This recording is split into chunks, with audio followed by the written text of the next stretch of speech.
where the bad pianos start to show. Keys all out of tune, just watch 'em go. Welcome to Adam and Joe talking nonsense on the Outside Scoop podcast show.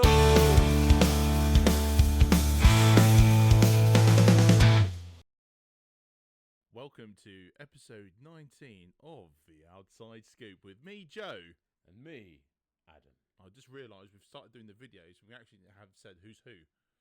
All right, so I'm Adam, he's Joe. Most of you know that because you're our families, Yeah. but there'll be a few that don't. So now I've cleared that up. Oh, it might have been fun to leave it though. Yeah, guess who's who? Who's who? We've said it. We've obviously called each other up, but we haven't officially introduced ourselves No, on video. I didn't realise that. Yeah, I just thought of it then. That's funny. Yeah.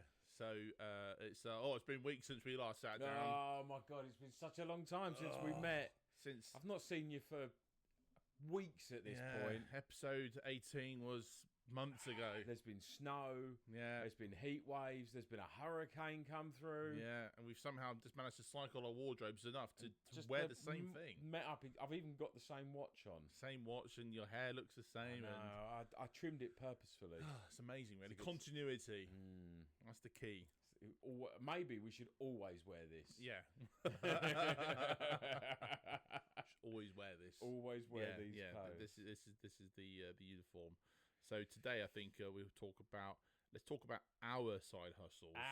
Because despite you having a middle management kind of role and Sort of, yeah. me running my own business, we're both skint all the time. All the time. And we're not earning like 20-30 grand. We're earning more than that a year. Yeah. But it's There's just no money.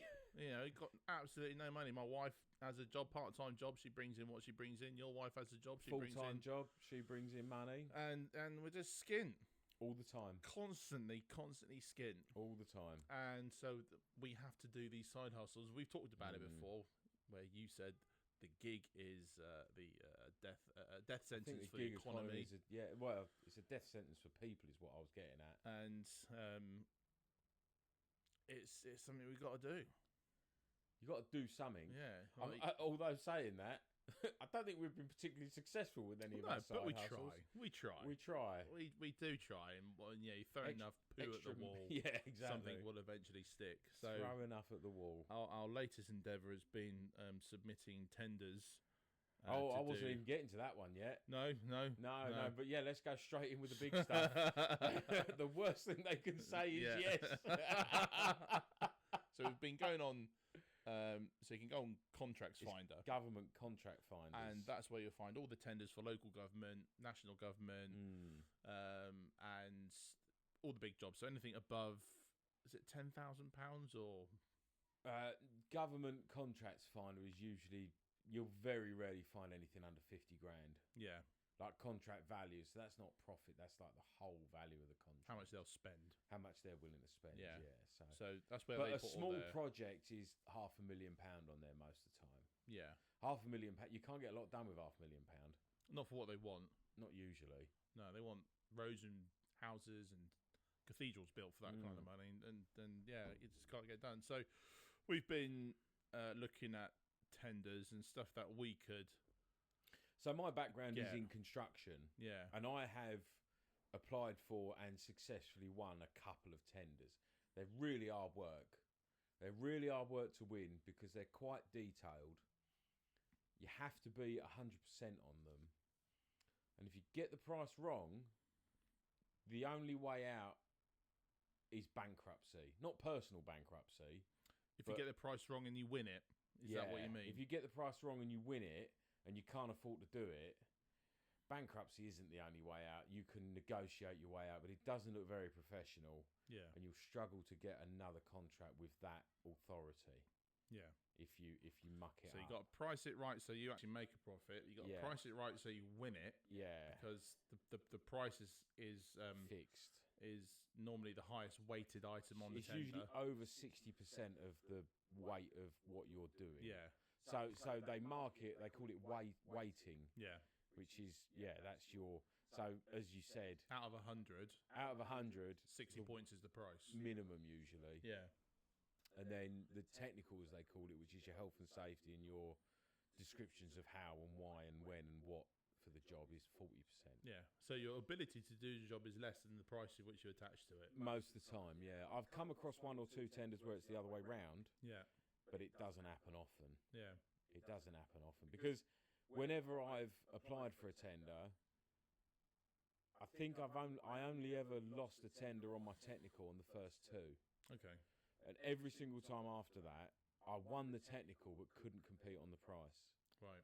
Because I think what people do is they go in at too low a price and then they renegotiate. Yeah. But I'm just not comfortable doing that. No. I'm just not comfortable playing that game. So I prefer to put in a realistic price of what it's going to cost, you know. If it's going to cost me 35 quid for a tin of paint, it's going to cost 35 quid. Yeah. I can't go in saying, oh yeah, we'll get that for 30 quid because I haven't spoken with a supplier. You know. If I say to them, oh, I've priced 30 quid a tin, they'll go, sucks to be you, doesn't it? You know? It's going to cost you 35 quid, mate. Yeah. Cough up. So, yeah. So we've done this one. This is quite an interesting one. It seems to be adapting homes, doesn't it? Yeah, adapting homes. And Well, not adapting, no, bring them up to standard. Yeah, a bit of a lick of paint, maybe a bit of flooring. Yeah. And put some furniture in it. And stuff. that's it, isn't it, really? And we're... Very doable. Very doable. It's low-hanging fruit, isn't it? Yeah, it's quite... With the works that I've done, I mean, you've done general sort of business management, which is tricky. And the kind of projects that I've dealt with, my background's in damp, innit? So, and they're a nightmare to fix because if you don't fix the damp, you've got to go in and fix it again. Yeah. Yeah, to basically turn all the rooms magnolia, white ceilings, gloss timber work, and fill it with furniture. Yeah. It's an easy job compared to other things. There's no technical in it. Yeah, we don't have to be qualified electrician. We don't have to plumb anything. We don't have to fit doors, windows. You don't have to be plasterer. You don't need to be a joiner or anything like that. You don't need any technical information behind you. You don't need any specific qualifications to say no this is blueprints to what's follow. going to fix it. Exactly. No drawings or anything. It's going with the guy from the council or the girl. Yeah. And we'll paint this room, paint this room. That's it. That carpet, we'll get away with that. We'll leave that one, but that one needs replacing. We'll give it a clean, maybe. We can do all those things. Yeah, and that's that tender. So that is something we've actually got. There's a likelihood we might be in with a shot. You've got to be in it to win it, and we're in it at the moment. We're in it, so. And I think the only chance we'll probably fail on it is. I don't think we'll fail on price. I think the price seems pretty competitive in my opinion. I don't think anyone else would kind of try and get any less than what they're asking. We've cut that down to not the bare bones, but we're not far off. There's a little bit in it. There's enough in it to pay for the diesel to go pick the stuff up if we had to. Yeah. Isn't there? What we might lose is just our technical's good. Yeah. Our technical is really good. I shouted right into the microphone there. It's where we can't go. We've been trading for 5 years. No, well, because we haven't. This was, you know, what we'll do is we'll propose that we'll create a limited company. Yeah, is what we'll do. But there's no point in creating a limited company until we've got a tender. Yeah, you know, we don't want to be the firm that goes around and works down at Deirdre's house, and we don't want to do that. We want to get a contract, complete the contract, have a break. Let's do another contract. That's what we want to do. And there's enough work like that out there. Yeah. To do that. Hopefully. And we're only doing this for a little bit of extra money. It's only for a hot bit of holiday money. Yeah. We're not actually into it for making millions of pounds out of it. No. Or even a full-time salary. Not even a full-time salary. No, it's just a few grand, really. If we can just make life a bit more comfortable. It's just to pay for a holiday and put some diesel in the car, isn't it? That's all it really is. So what are the things we've tried? We've tried fixing cars and selling them, but it turns out the fixing of a car is not as simple as just fixing the car. I was talking to my dad about this earlier. Yeah. And the problem is that the issue we've come up against is time. Yeah. Individually, we've got the skills to be... Say, one of the hardest problems we've got at the moment is blown turbos on a Range Rover. Yeah. We've got the skills to fix that. Yeah. The problem is we haven't got the time to fix it. Like my Jag at the moment is off the road with a weird gearbox problem that I'm trying to get to the bottom of. And I spent 2 days trying to fix it to not get anywhere. Yeah. because we're not mechanics. Mm. We can, we've got the skills, but we haven't got the. It's the knowledge. It's the the everyday doing it. Yeah, If you asked a mechanic to go do a damp survey, he wouldn't know what to do. No, he'd spend a week doing it and not get anywhere. Exactly, and that's exactly what And we're he'd be doing watching with the YouTube cars. videos all along. Yeah, Googling it. What Yeah, problems have? how do you I know. do a damp survey? Why's the wall wet? Yeah. That's not to say we don't enjoy doing it, No. because I think we definitely do enjoy doing it. Yeah, but it's There's also absolutely no money in it. no. There's no money in it. That we've got Range Rovers in the barn that we've paid 1,500 quid for, and there's no money in it. No. They're not worth fixing. No, not worth doing. Not now. like they're worth fixing in a. Oh, I've got a nice Range Rover. Yeah, out yeah, here. yeah. But they're not worth fixing to sell. No. There's no value in it. And the BMW, which we picked up for 500 quid. And that's that. On the face of it, it's like there's money in this. How can there not be money in a 500 quid 3 Series? And what was it? A 2006 one as well. No, so no, it's 2010. is it a 2010? Oh, Yeah. 2009 it was. Is it 2009? Yeah, 2009 I think. Oh, okay. So it's It 2000. had a 56 plate because it was a custom plate, wasn't it? Yeah, well, it was W555, I think. Was it 55? Yeah. But I think it was 2009. Okay, so it's 2009. Yours is a 2010. Mine's a 10. But yeah, it's like how is this not going to be worth 3-4 grand once And it done? just wasn't. And it was going to be worth that, but the amount of money we've had to spend. The problem we had is it was 500 quid because the engine was knocking. Yeah. And then the engine went from knocking to, oh no, it's thrown a rod. Yeah. Didn't it? And it's to buy a replacement engine, it was 1,800 quid. Yeah. And you're like, so you buy an 1,800 quid engine, you've already got the cost of the car, which was 500 quid. Yeah. A few ancillaries, bits and pieces you're going to need to get. You're now at 2.5 grand, and they were worth 2.5 grand. Yeah. It was a £2,500 car. Yeah. So there's no money in it. No, no money in it. Yeah. Not yeah. a penny in it. So Incredible, really. Nice car. Nice looking car. it would have been fine, but yeah, it just weren't worth doing in the end. it wasn't worth doing. Which you think's ridiculous. It's a 500 quid car, but weren't worth doing. It wasn't worth fixing. And the supercharged car, that'll be it'll be worth doing to fun to drive, but there's no money in that. There's Again, no money in the other ones. The problem with the supercharged Range Rover Yeah. is that now we bought that thinking it was a head gasket and it turned into a couple of blown pistons. Now, it's a bit like the BMW. We can fix that, and all in, it's going to be about, including the cost of the car, about 4 grand. Mm. You can go and buy one that's going for 4 grand. Yeah. It's running now. Yeah. Yeah. You ain't got to do the work. It's ready to go, and we can go and drive it round, blow it up, and throw it in the bin. Yeah. So it's not. They ain't worth fixing. No. And I hate to say they're not worth fixing. And also, we don't want to spend all of our time fixing Range Rovers. No. So. I don't mind doing a bit of fixing Yeah. Range Rovers, but there's so much other stuff. I mean, something that I'm really keen to get involved with, which everybody's going to. This isn't going to be surprising. I'm trying to get you into it, but I'm really interested in doing motorbikes. Yeah. Motorbikes are easier to work on, just physically. I think we'll pick up a motorbike or two, sort of later part of this year. And we'll give that a go and see where we get with that. Yeah, that's what just because I enjoy motorbikes. Yeah. We do know. We didn't really do anything to this. That Chinesium import. You bought that for 600 quid and sold it for 1,100. Yeah, I bought didn't a you? Jinlang bloody. Was it X-Moto, X-Cross? I can't remember. Oh, I don't know. Isn't it called an Aggressi or something? No. Whatever it was, a little 125. Yeah, I bought it for 600 quid. And what did we sell it for? 9. 1,100, I think, wasn't it? Is it 1,100?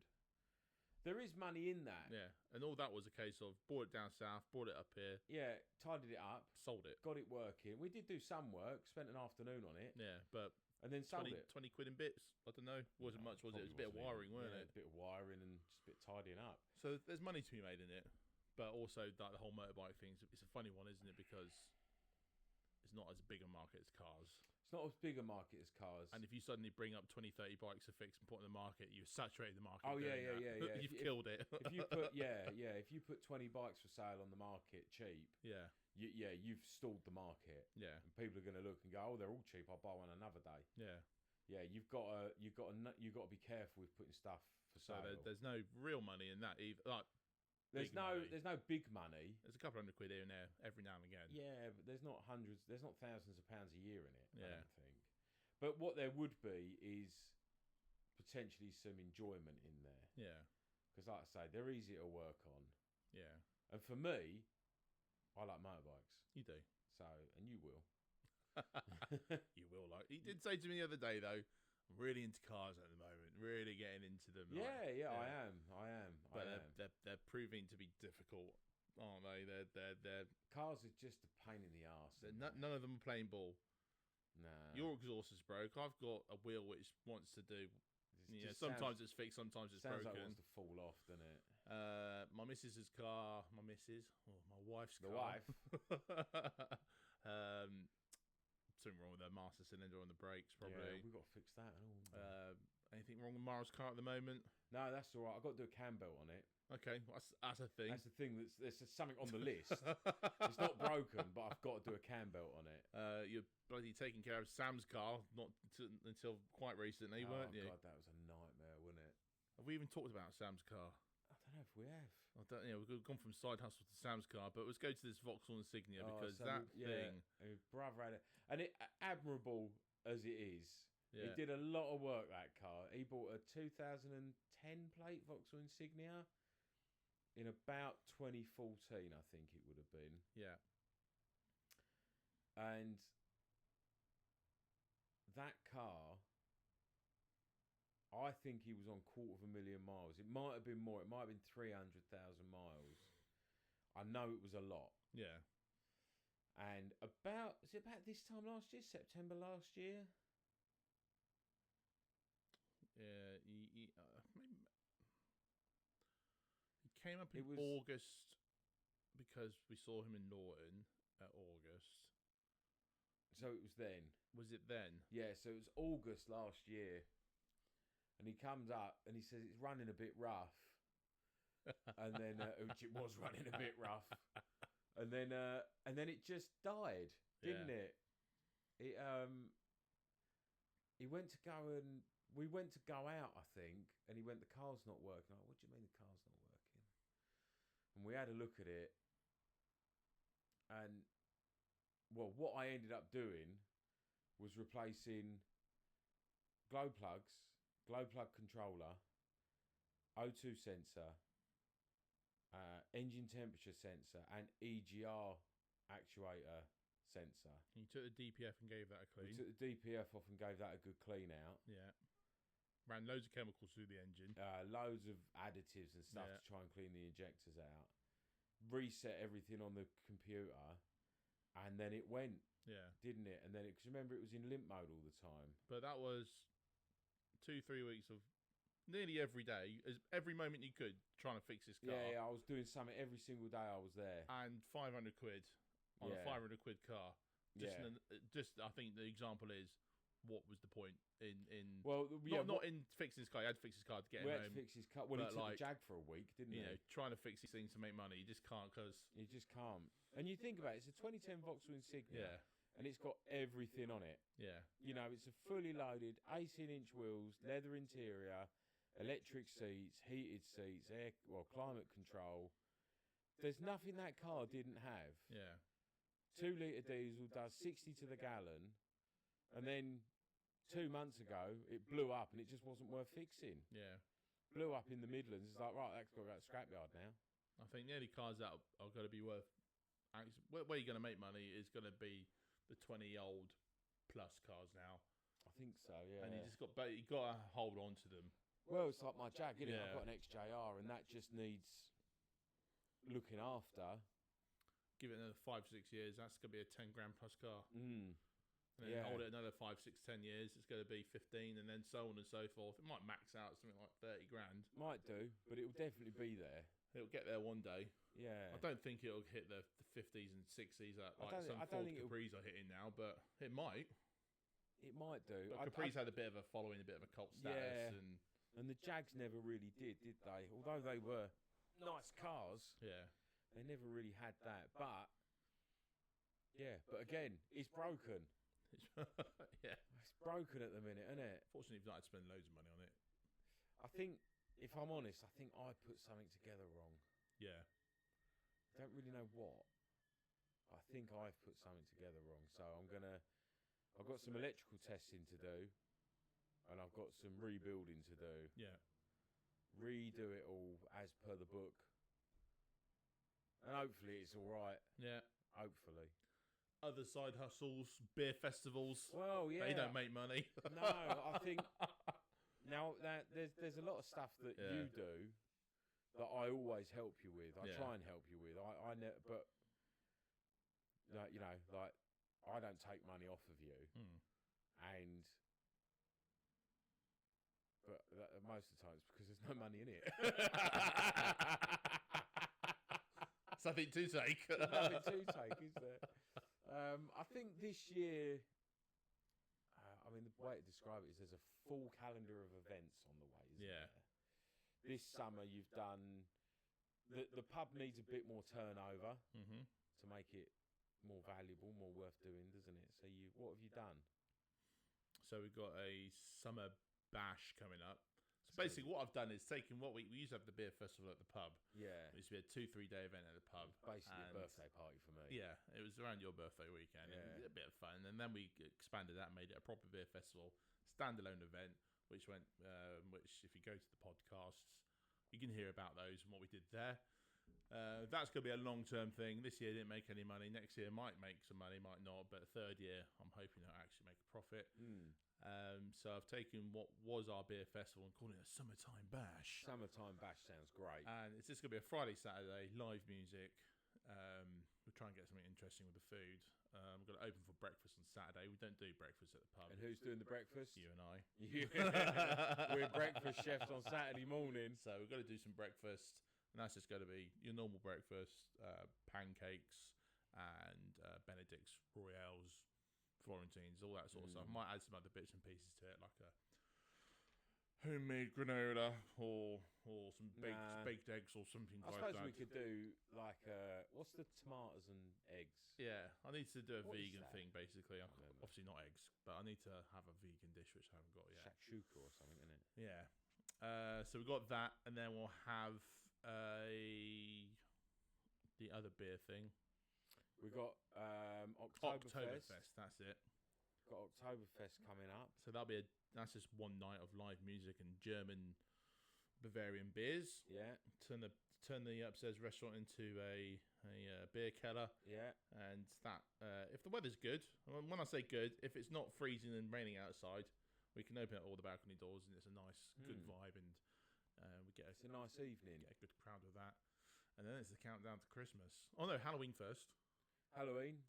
We always have a nice big Halloween party. Yeah, have a punch up in the bar. Yeah, you did end up getting caught up in a fight last year, didn't you? And I was dressed as a train last year. You were Thomas the Dank Engine. Thomas the Dank Engine. Come on, mother. What was you? Just like zombie type bloke, Just wasn't you? Big white face with the mad hair. Yeah, put my tux on. Yeah. So Halloween, that's just a night, and then we have got something else we're looking. We've got two others. What's that? You see, look, this is the trouble with the hustle. You do too many hustles, you start forgetting what you're hustling. What am I hustling? We're talking about the Northwest Bike Fest. Oh yeah, so that's something in the probably works. For next year.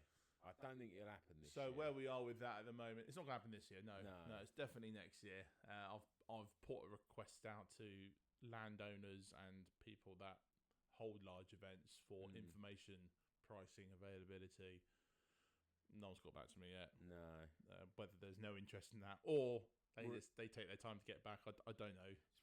I think it's probably a combination of everyone's busy. Yeah. Because it's their busiest period. And we're in the north, so it takes them 2 weeks to reply to an email. Yeah, things slow down. Like my debrief with the council for the beer festival is the end of this month. End of July. It's 5-6 weeks after the event. Which is, like, who can even remember it? Yeah, that's why I did my own little management document at the end of it. It's like a great document. Whilst I remember it all, because I can't remember it now. No idea. I could try and think of it, but You got to get his stuff down fresh whilst it's in your head. Yeah. Because now it's gone now, isn't it? Yeah. Who knows? I wonder if they do 5-6 weeks, so it gives time for people to complain. But if they got to complain, that's fine. Let people complain. But I don't think anybody's complained. I think they'd have got in touch if they'd have complained. Yeah. So I think I'm going to ask the council about what land they have available. Yeah, but I can't do that until I've had my debrief. No, you've got to have a chat with them, haven't you? So Northwest Bike Fest, that's so that's just going to be. That. I think nice couple of days. I think it'd be what gave me the idea or inspired me for it was when you went camping last year on your bike. I was like, oh, that sounds like cool, good fun. You can go camping on your bike. Yeah, didn't think that would be really a thing. Yeah, you can. And so I was like, so I googled it, and then obviously there is other festivals that do that sort of thing. Some things like it. There's not much though. But why not in the beautiful Lake District where a lot of bikers do come? This is the place to be. Some great roads around here for really riding on both bikes and cars. Yeah. And why not make it a thing? I think there's... I mean, yeah, money would be nice. Yeah. But it'd be a great event.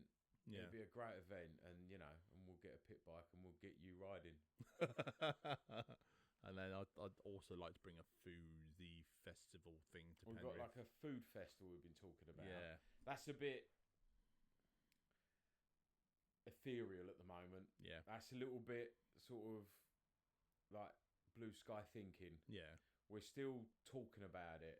Yeah. Deciding what and how and who and... The problem with Penrith is the locations there's not very many good locations, if any, in Penrith. There's not many locations in Penrith. There's not many people in Penrith. But it is a really good central location. Yeah, and it is a growing town, and there are people here. There must be 10,000, 12,000 people in this town now. Yeah, it must be. Excuse me. And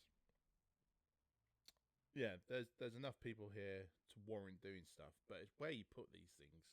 There isn't like a central bandstandy kind of area. Well, there is a central bandstand, but there's nothing else there. But you've got a road right there, it's haven't you? Corridor on the way into it, and a kids park just outside it, and a bowling green the other side. Nice pedestrianised area, is there? No, there's no pedestrianised area. There's no great big field, great big park field. No nice big park in the that flat. Flat that isn't a mile out of town. So it's tricky. To think of where to put these events, because you want these things to be walking distance. Yeah. And you want, if you can put it right in the middle of town, it would be great if you just close the middle of town, put it all around the clock. But all the traffic runs through town, doesn't it? Yeah, I mean, considering it looks like they've had a regeneration project in the last 20 years. Yeah. Yeah, what they did is they funneled it all to the same road. Yeah. In the middle of town, didn't they? One-way system all through town. What they should have done is pedestrianised town, like the centre of town, and everything drove round. Yeah. That's what everywhere else does. Yeah. They should have done that. And we've got one more. What else? What else have we committed ourselves to? Fireworks night. Oh, yeah. So, yeah, Penrith doesn't have a fireworks bonfire night. Yeah. And whether that's because they don't want one, and when I say they, I mean the council. Yeah. I think there probably is a demand for it. Why wouldn't there be? We definitely know town. people want it. Yeah. It depends if the council want it. So I looked, I saw a tender actually for Carlisle Council for their firework night. Oh, right. And their tender was £50,000. What, that they're paying? Yeah. Oh, really? For firework display. Okay. We did a bit of research and we thought a couple of grand might cost it. Yeah. I think maybe not. Might have to spend £5,000 on fireworks. We are going to temper the expectation. Yeah, yeah. It is going to be this is a local firework display. That's what this is. This isn't a great big commercial thing. Yeah. This is a local firework display. You're going to pay £1 a ticket, come in. There's a few food vendors. There's some hot drinks, cold drinks, beers and stuff. And we'll light off a few Roman candles at the end of it. We'll light off some fireworks and we'll just have a laugh with it, We know... Oh, more stuff's falling down. The acoustic solutions are falling off. We're going to get the staple gun in here, aren't we? Yeah. But yeah. The other thing is, the £50,000, that's crowd control, that's... No, that was just fireworks. Just the fireworks? Yeah. It was just fireworks. Oh. That's yeah. Well, that's going to be quite a big display, isn't it? Well, we don't know the price of this Cat 4 stuff, do we? So we No. looked at Cat or Cat. Was it So Cat 2 you've or got Cat 3? category 1 to 4. Yeah. Category 1 is sparklers. Yeah. Category 2 is Roman candles, from what I Yeah. can gather. Category 3 is your big cakes and rockets. And then category 4 is the stuff you see at Disney. It's like, yeah. With the big tubes and... So, 50 grand. You don't know what you're getting with that. You don't know how much these things cost. They could be 10 grand a firework. It could be a couple of £100 a firework. But what you're paying for is the people. Yeah. Because you've got to be licensed and... Well, you don't have to be licensed, do you? Well... They like you to be licensed. So the problem is, there is no central licensing authority when it Yeah. comes to fireworks. What I see being the issue is, to do these... With categories 1 to 3, you don't need a... What you don't need is an explosives license. Yeah. With category 4, you need an explosives license to purchase or acquire and keep, is what it is. So that's going to be the problem. Yeah. Getting the license isn't really that hard, but it's just more paperwork. Yeah, yeah. Because to get an acquire and keep, you've got to have suitable storage facilities, which we ain't got. You know, and you've got to also have the experience in the job. Yeah. So you're probably talking 2 years of setting off category 3 fireworks. Yeah. Before... Or go buddy up with the Cat 4 guy and shadow him. Or go and see if you can get involved with the Cat 4 guy and if he'll let you do it, you know. But it depends if they'll let you get involved. And the Cat 4 guys might not even sell to you. Well, they might not. They'll No. be like, no, you've got to know the secret handshake before we sell to you. Yeah. You got to know touch each other's heels and stuff like that, ain't you? It could be that kind of industry, couldn't it? Yeah. But no, I thought it was funny because Carlisle like 50 grand's our budget. 50 grand. And we spent about 800 quid. When we priced it, we're like 1,500 quid. That'd be a great show. Should be loads of money. Great show. Yeah. Yeah. So yeah, that was another one. Just events we've been looking at, trying to do stuff and what I feel and what we feel this town is missing really, to make it not better. It doesn't need to be any better, but it just brings something to it and hopefully brings a bit of profit in. Yeah. I mean, I know profit is a dirty word, but don't talk about profit. No, but just to bring a little surplus. Yeah, a little surplus would be nice. If we just maybe if there's a holiday in it, or a new car, not a new car, but another car, a car, or a bike, or a tractor. We're both quite partial to a tractor, aren't we? So it's side hustles. You got to do them. You got to do them. Yeah. And this is a side hustle. Well, that's exactly what this is. What we're doing now. Yeah. It's not paying any money, but like the rest of them. But no, but this is probably the most optimistic side hustle we're doing. Do a podcast, they say. Yeah, it'd be easy, they say. We honestly haven't already spent 500 quid on equipment. Millions. Imagine it. Maybe we've got to start being racist and quite right-wing. Yeah, let's just have some right-wing. So we just push straight in there and go and get the clicks. Yeah. Yeah, we'll do that. Oh, we'll leave it there for now. I think so. That was episode 19.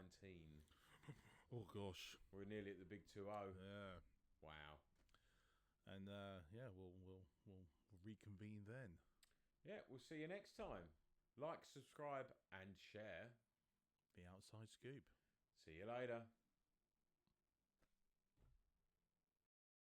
Where the bad pianos start to show, keys all out of tune, just watch them go. Welcome to Adam and Joe talking nonsense on the Outside Scoop podcast show.